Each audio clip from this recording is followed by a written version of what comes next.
Kemudian dia melihat seorang anaknya yang belum naik pada kapalnya. Kemudian dia mengarahkan kapalnya tersebut kepada anaknya Kan'an. Dia mengajak anaknya Kan'an, "Wahai anakku, kemarilah bersama ayah. Naiklah kepada kapal ayah." Tapi Kan'an lebih memilih untuk naik bukit karena dia percaya bahwa di bukit itu dia tidak akan terkena banjir bandang tersebut. Hai, assalamualaikum warahmatullahi wabarakatuh. Welcome back to my channel, Kak Ros Official. Hai teman-teman semua, apa kabar? Semoga teman-teman semua dalam keadaan sehat walafiat, dilimpahkan kasih sayang Allah Subhanahu wa taala, dan semoga teman-teman yang baru berhijrah dan yang belum berhijrah mendapatkan hidayah dari Allah Subhanahu wa taala dan dikuatkan iman Islamnya. Dan semoga seluruh umat Islam di dunia ini menjadi umat Rasulullah yang mendapatkan syafaatnya di yaumil akhir nanti. Amin amin ya rabbal alamin. Oke teman-teman, sebelumnya Kak Ros mengucapkan terima kasih banyak buat teman-teman yang sudah dukung konten-konten Kak Ros, dan semoga teman-teman yang mendengarkan video YouTube channel Kak Ros mendapatkan hikmah dan pelajaran dari apa yang telah Kak Ros ceritakan, dan berikan saran dan komen positif buat Kak Ros agar Kak Ros lebih semangat lagi dalam buat video kontennya. Mungkin dari cara penyampaian Kak Ros yang belum mengena pada penonton, sehingga teman-teman boleh memberikan saran yang baik untuk Kak Ros supaya Kak Ros menjadi konten kreator yang lebih baik lagi. Oke teman-teman, jika kemarin Kak Ros telah menceritakan kisah tentang Nabi Idris alaihissalam yang bersahabat dengan malaikat Israel, kali ini Kak Ros akan menceritakan kisah Nabi kita yang ketiga, yaitu Nabi Nuh alaihissalam dan bahteranya yang selamat dari azab Allah Subhanahu wa taala.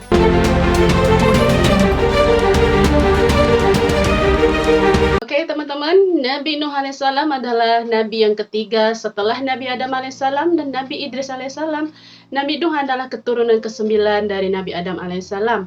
Ayahnya yang bernama Lamik atau Lamaka bin Metushalih atau Matusalij bin Idris bin Yarid bin Mahlel bin Kainan bin Anusi bin Syid dan bin Adam alaihissalam.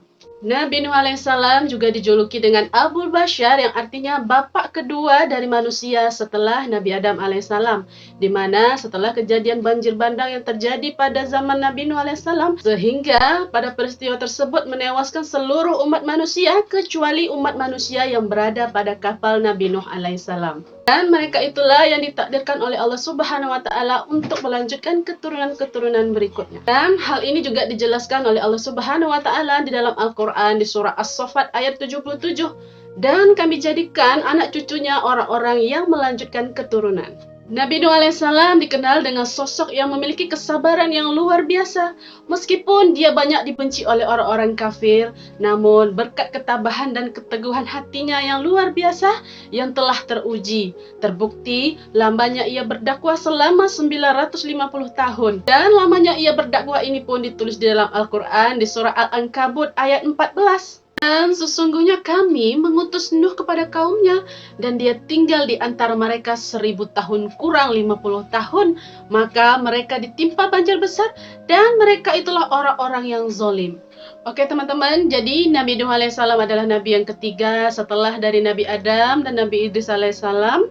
Kemudian karena telah terjadi penyimpangan-penyimpangan akidah, sehingga Allah Subhanahu wa taala pun menurunkan Nabi Nuh untuk meluruskan ajaran yang salah dan menyimpang pada akidah Allah Subhanahu wa taala. Sebelum Kak Ros melanjutkan tentang kisah Nabi Nuh alaihissalam ini, Kak Ros ingin flashback kembali kepada kisah Nabi Idris alaihissalam, di mana Nabi Idris alaihissalam telah meninggal dunia di langit keempat. Dan di zaman Nabi Adam alaihissalam sampai kena zaman Nabi Idris alaihissalam, seluruh umat manusia pada saat itu masih menjadi agama yang satu, yaitu agama tauhid kepada Allah Subhanahu wa taala. Hingga di zaman Idris alaihissalam sampai setelah wafatnya Nabi Idris alaihissalam, manusia masih menyembah Allah Subhanahu wa taala. Meskipun banyak telah terjadi penyimpangan-penyimpangan seperti dosa besar, perzinahan, pembunuhan, pencurian, dan sebagainya dosa-dosa lainnya. Namun pada saat itu seluruh manusia masih mentauhidkan Allah Subhanahu wa taala. Dan pada zaman itu belum ada satupun manusia yang melakukan penyimpangan-penyimpangan akidah seperti musyrik kepada Allah Subhanahu wa taala. Dan setelah wafatnya Nabi Idris alaihissalam, Allah Subhanahu wa taala memberikan kekosongan Nabi yang cukup lama, sehingga dakwah tersebut diisi oleh orang-orang soleh pada zaman Nabi Nuh alaihissalam. Dan sepeninggalnya Nabi Idris alaihissalam, ada satu keluarga soleh, di mana keluarga soleh tersebut dikenal dengan alim ulama pada masa wafatnya Nabi Idris alaihissalam. Mereka itulah yang melanjutkan dakwah dari Nabi Idris alaihissalam dan menyebarkan agama-agama Allah Subhanahu wa taala. Satu keluarga yang sangat disegani tersebut adalah Wan, Yakut, Suwa, dan Nasar. Dan satu keluarga soleh tersebut ditulis Allah dalam Al-Quran di surah An-Nuh ayat 23.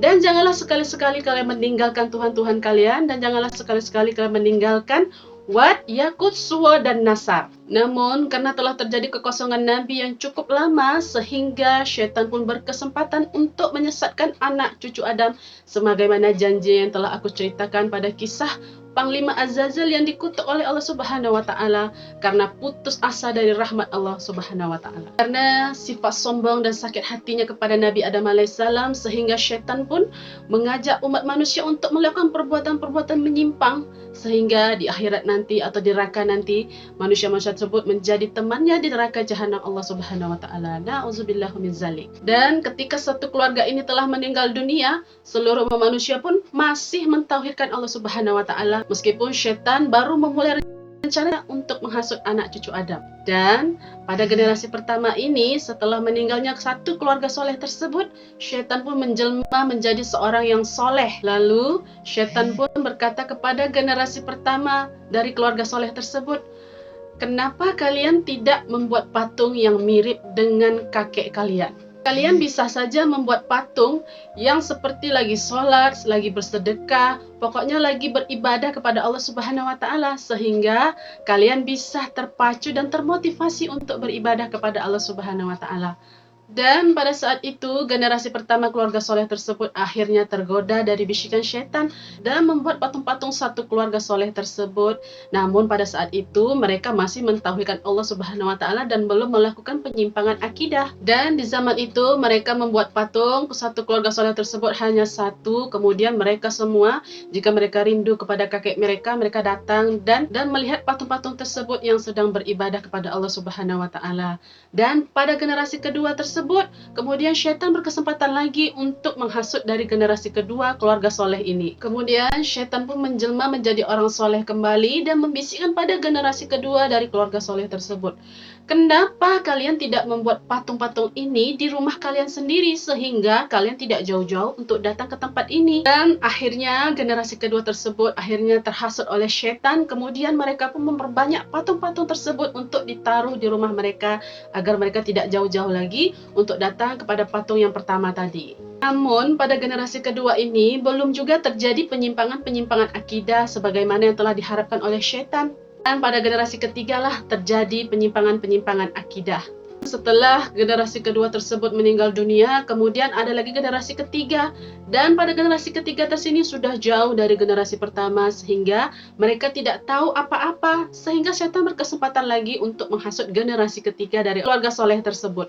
Dan dari sinilah syaitan menghasut generasi ketiga dari keluarga soleh tersebut untuk berdoa melalui perantara orang-orang soleh atau kakek moyang mereka, sehingga mereka pun terhasut untuk berdoa melalui perantara-perantara kakek moyang mereka untuk disampaikan kepada Allah Subhanahu wa taala. Sementara Allah Subhanahu wa taala itu menerima taubat dan doa dari umatnya yang bertaubat sendiri kepada Allah Subhanahu wa taala, tidak melalui perantara dan tidak menyekutukan Allah. Dan disinilah pada generasi ketiga dari orang-orang soleh tersebut telah terjadi penyimpangan akidah yang pertama kali, yaitu syirik kepada Allah Subhanahu wa taala, sehingga syirik itu dikenal dengan syirik wasilah. Syirik wasilah adalah syirik pertama kali yang dilakukan oleh umat manusia ketika di zaman Nabi Nuh alaihissalam. Nah, teman-teman, peristiwa terjadinya lamanya Allah menurunkan Nabi yang ketiga, sehingga umat manusia mulai meninggalkan ajaran agama Nabi Adam alaihissalam dan Nabi Idris alaihissalam, sehingga banyaknya terjadi penyimpangan-penyimpangan akidah, maksiat, dosa besar lainnya, sehingga Allah Subhanahu wa taala pun memerintahkan Nabi Nuh alaihissalam untuk memperbaiki akidah umat manusia ke jalan yang benar. Nabi Nuh alaihissalam adalah salah satu rasul yang termasuk kategori ulil asmi, di mana rasul ulil asmi ini hanya ada 5 rasul dikategorikan ulil asmi. Yang pertama yaitu Nabi Nuh alaihissalam, yang kedua Nabi Ibrahim alaihissalam, yang ketiga Nabi Musa alaihissalam, yang keempat Nabi Isa alaihissalam, dan yang kelima Nabi Muhammad sallallahu alaihi wasallam. Dan mereka digelari ulil asmi karena berkat ketabahan dan kesabarannya dalam menjalankan agama tauhid Allah Subhanahu wa taala, di mana mereka semua berbeda keyakinan dengan umatnya, dan disitulah mereka berjuang dengan penuh kesabaran dan keteguhan hatinya untuk menyampaikan agama tauhid Allah Subhanahu wa taala. Oke, teman-teman, jadi di zaman Nabi Nuh alaihissalam tersebut banyaknya terjadinya penyimpangan-penyimpangan akidah. Dan banyak pula di antara mereka yang mempercayai bahwa patung-patung yang mereka buat tersebut dapat menolak bala, dapat memberikan kekayaan, dan dapat memberikan pertolongan kepada mereka. Na'udzubillah min zalik, mereka menyekutukan Allah Subhanahu wa taala. Dan banyak dari golongan manusia hingga sampai saat ini yang masih meminta pertolongan pada dukun dan sebagainya. Semoga kita semua tidak tergolong orang-orang yang musyrik kepada Allah Subhanahu wa taala. Dan karena telah terjadinya kemusyrikan di mana-mana, penyimpangan akidah, penyimpangan akhlak dan sebagainya, sehingga Allah Subhanahu wa taala pun menurunkan dan mengutus Nabi Nuh alaihissalam untuk membimbing dan mengarahkan umat yang sesat ini ke jalan Allah Subhanahu wa taala. Nabi Nuh alaihissalam dikenal sebagai sosok yang cerdas dalam berargumentasi dan pandai dalam berbicara kepada umatnya, sehingga dia selalu meyakinkan umatnya, meyakinkan bahwa patung-patung tersebut tidak boleh disembah kecuali Allah Subhanahu wa taala. Nabi Nuh alaihissalam selalu berusaha dan sabar dalam meyakinkan umatnya untuk kembali ke ajaran agama Allah Subhanahu wa taala dan meninggalkan dalam menyembah patung-patung berhala tersebut, meskipun kaumnya banyak yang menolak ajakannya tersebut. Dalam dakwahnya, Nabi Nuh alaihissalam ini menjelaskan kepada umat manusia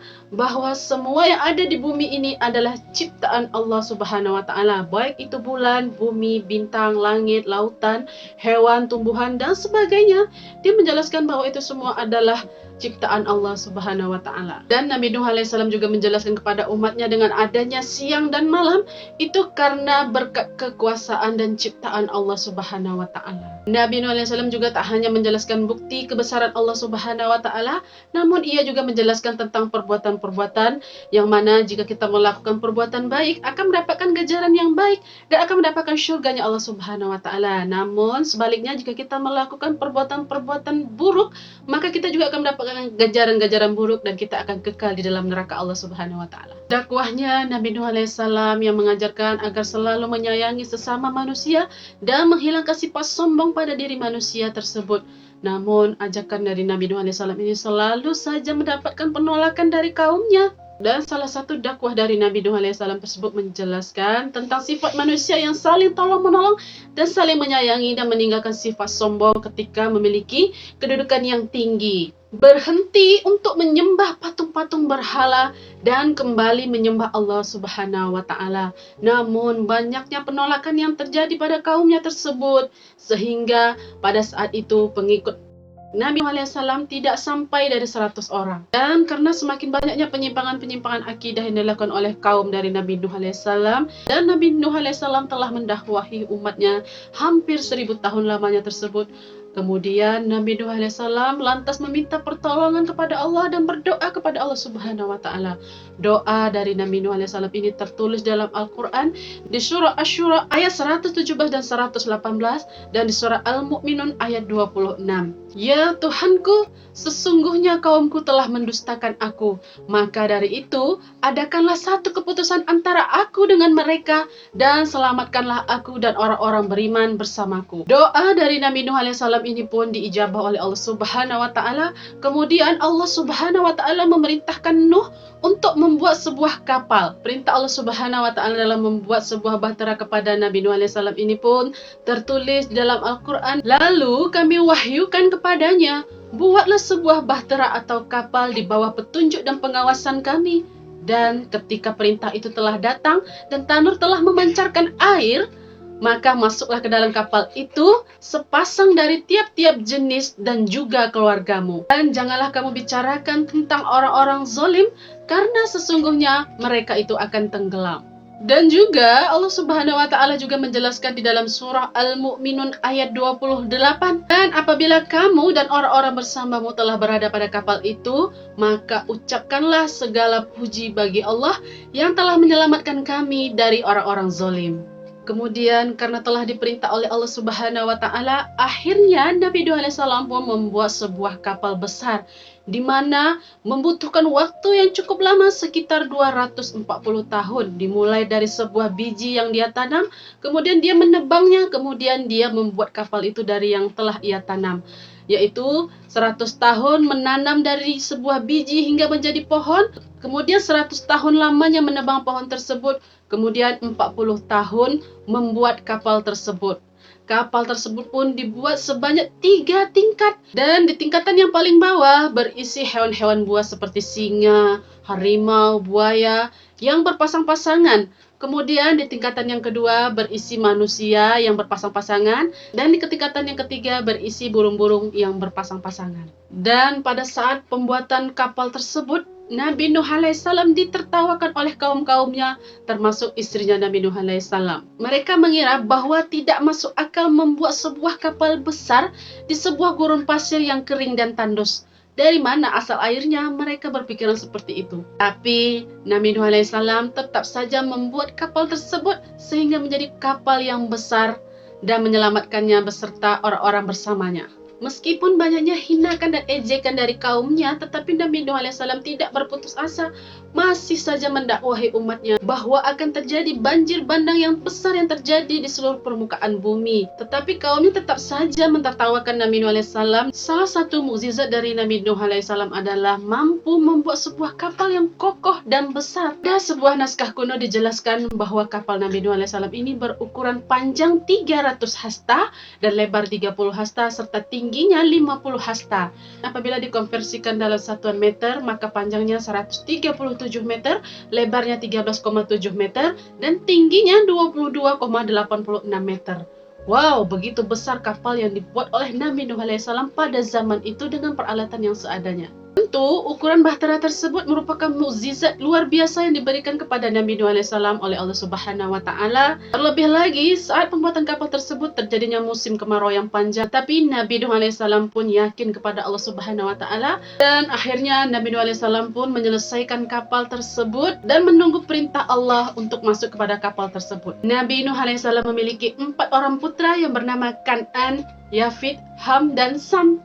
Mereka berempat adalah putra dari Nabi Nuh alaihissalam dan memiliki seorang istri yang bernama Waligoh. Dan di antara 4 putra Nabi Nuh alaihissalam, yaitu putra pertama yang bernama Kan'an tersebut merupakan putra yang durhaka kepada Nabi Nuh alaihissalam dan juga istrinya Nabi Nuh alaihissalam. Di mana putra Nabi Nuh alaihissalam yang bernama Kan'an ini berpura-pura mengimani Allah dan membenci ayahnya dan juga membenci Allah Subhanahu wa taala. Kemudian tibalah saatnya mendapatkan perintah Allah Subhanahu wa taala untuk masuk ke dalam kapal tersebut karena Allah telah menurunkan tanda-tandanya, yaitu tiba-tiba muncullah mata air yang dari segala penjuru.